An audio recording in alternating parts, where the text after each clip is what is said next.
Hello everyone, আজকে দেখাবো একটি গুরুত্বপূর্ণ রাইট পয়েন্ট রুল, যেটি আমাদের প্রায়শই বিভিন্ন পরীক্ষা আসে, প্রতিযোগিতামূলক পরীক্ষা। সো দেখা যাক, লেটস সি। প্রথম অংশ,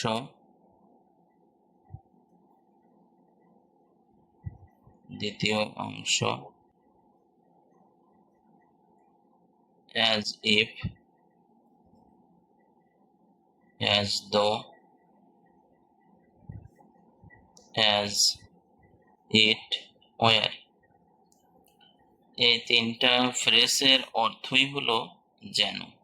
আমরা প্রায়শই বলি না যে সে এমন ব্যবহার করে যেন সে একজন ম্যাজিস্ট্রেট, সে এমন কথা বলে যেন সব জানে। এই ফ্রেজগুলো দিয়ে সেই অর্থে প্রকাশ করে। তো এগুলোর প্রথম অংশে যদি ভার্ব অন হয় তাহলে পরের অংশ হবে ভার্ব টু।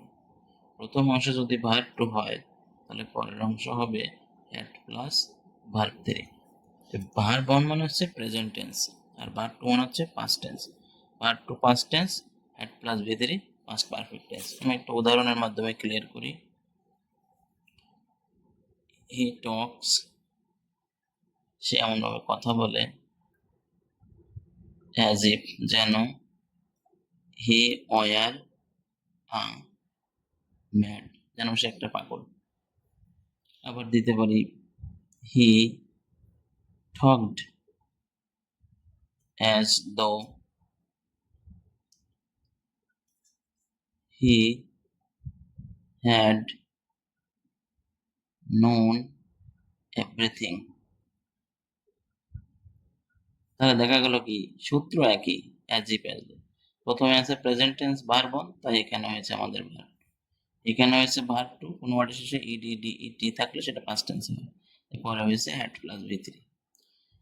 তাহলে এখানে অনেকে প্রশ্ন করতে পারে যে হির পরে তো ওয়াজ বসে, ওয়ার বসলো কেন? সেটা হচ্ছে যে যখন আনরিয়েল পাস্ট টেন্স হয়, আনরিয়েল পাস্ট টেন্স হয়, আনরিয়েল পাস্ট টেন্স, এটা বলতে বোঝায় যে কোনো জিনিস ঘটার সম্ভাবনা নেই, হতেও পারে না হতে পারে।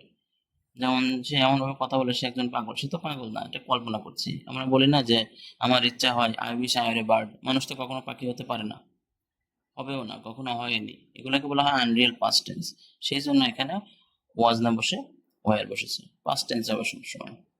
বি ভার্বের ক্ষেত্রে পাস্ট টেন্স ওয়াজ ওয়ার, আর মেইন ভার্বের ক্ষেত্রে verb two. Thank you very much.